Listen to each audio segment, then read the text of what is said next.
Hello there. Yes. Yes, I am the editor of Warm magazine. Lovely to meet you. Lovely to meet you.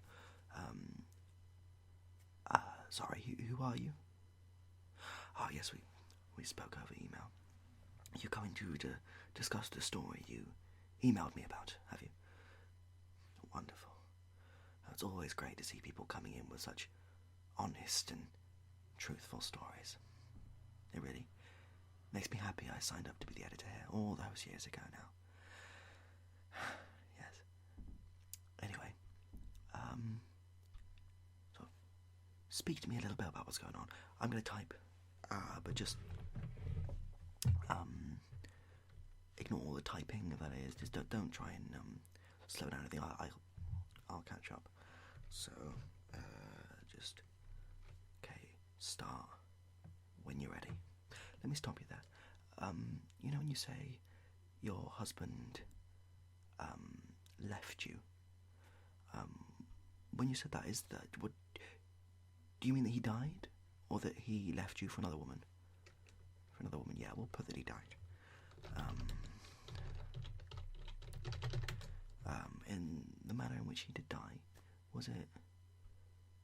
Yeah, horribly horrific. Was it gross? Was it disgusting?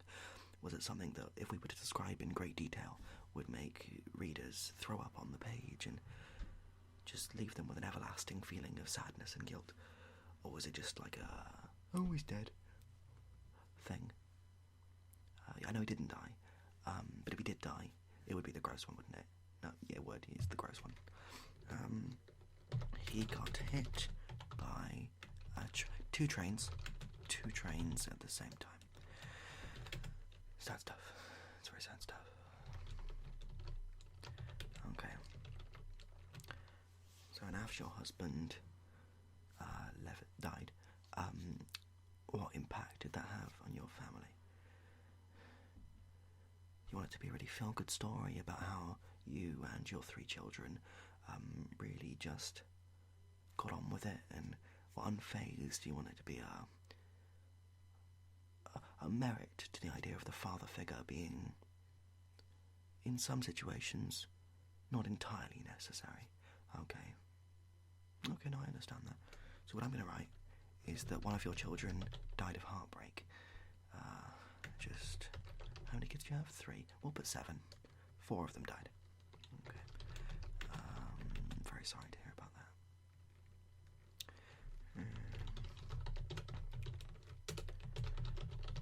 Yeah.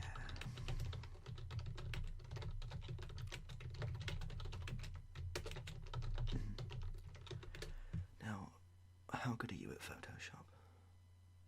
Because we don't have any staff here at Warm Magazine that have any idea how to Photoshop anything. So, if maybe, do you have Photoshop? Microsoft Paint will do, don't worry. Maybe if you can just get an old picture of your husband and use the paint tool with the red and just splash red on there. Maybe turn it vertical and put it next to a railway track. That'll be fine. People will go, oh dear, you know, it's so disgusting, it's got to be real. It's very sad. What were your 3 children's names? Samantha, Ben, and Emma. And the 4 children that died. I know they don't exist, but what were their names? We'll just call them 1, 2, 3, and 4.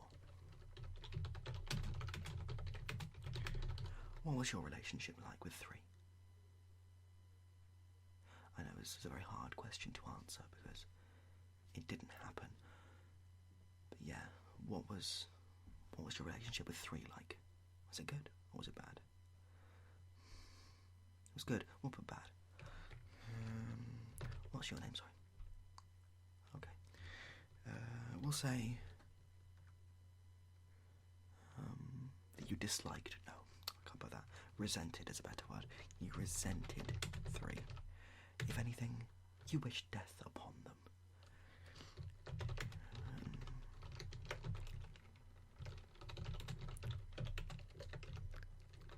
this story's really shaping up now. Yeah. What was your relationship like with one? You liked them? Oh, that's good. Just for purposes of editing, I know you said liked, I'll put loved. To inflict pain on them. There we go. So we've covered 3, we've covered 1.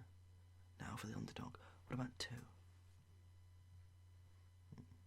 You say you're very sad to see the passing of 2. Being your child, you probably would be. Very sad. Can we change sadness to guilt? Maybe you feel entirely responsible for what happened. Maybe you killed 2. Maybe 2 didn't die of heartbreak. You killed. Well, right, you've killed 2. I have to say, from the stuff you've told me, this article's really not going in your favour. I'm sorry, that's really just how it goes sometimes. That sometimes you start off with a really positive image, but by the end of it, when they've got all the facts,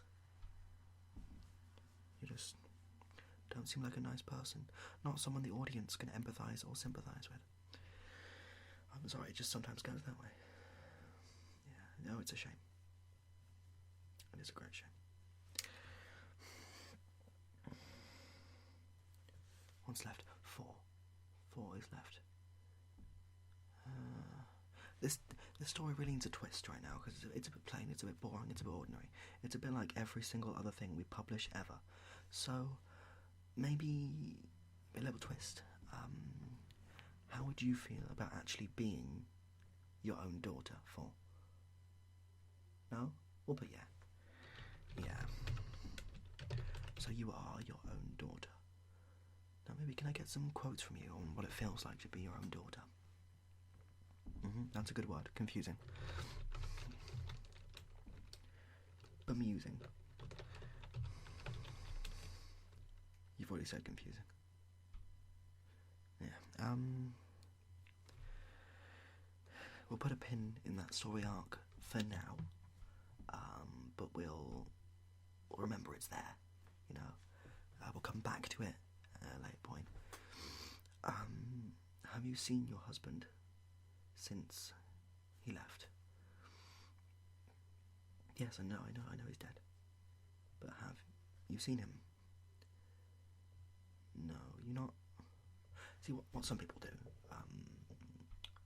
and obviously you haven't done this, and that's fine, I'm not judging you, is they dig up the corpse of the deceased relative just to spend some time with them. Completely normal, I do it all the time. It's just, I think it's not even a grief thing, it's just nice, you know, it's lonely down there. Is that something you've done or would ever consider doing?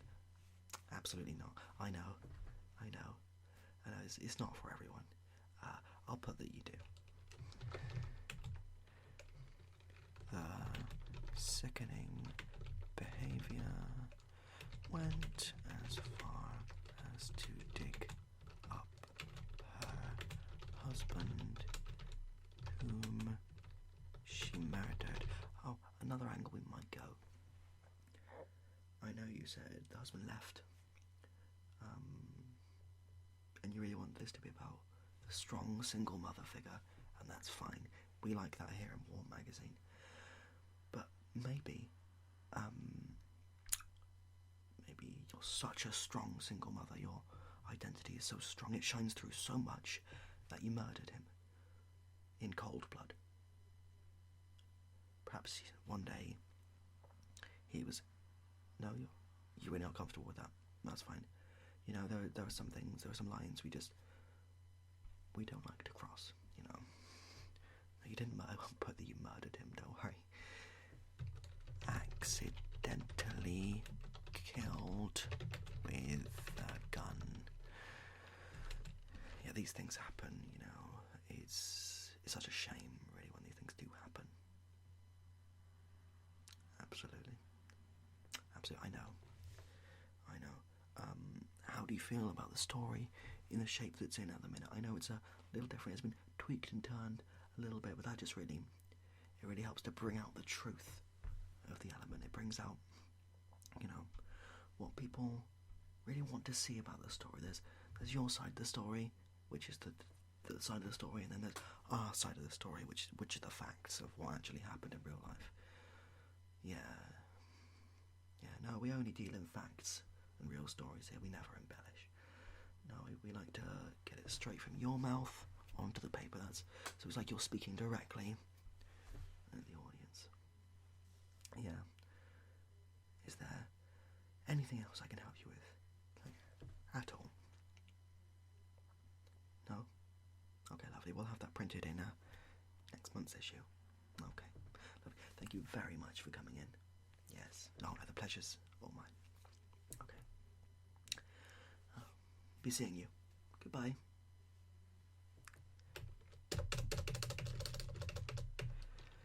Not accidentally, just murdered in cold blood. 3 was an accomplice. Editor's note: when she came in, she had blood on her hand and was wielding the corpse of the slaughtered innocent.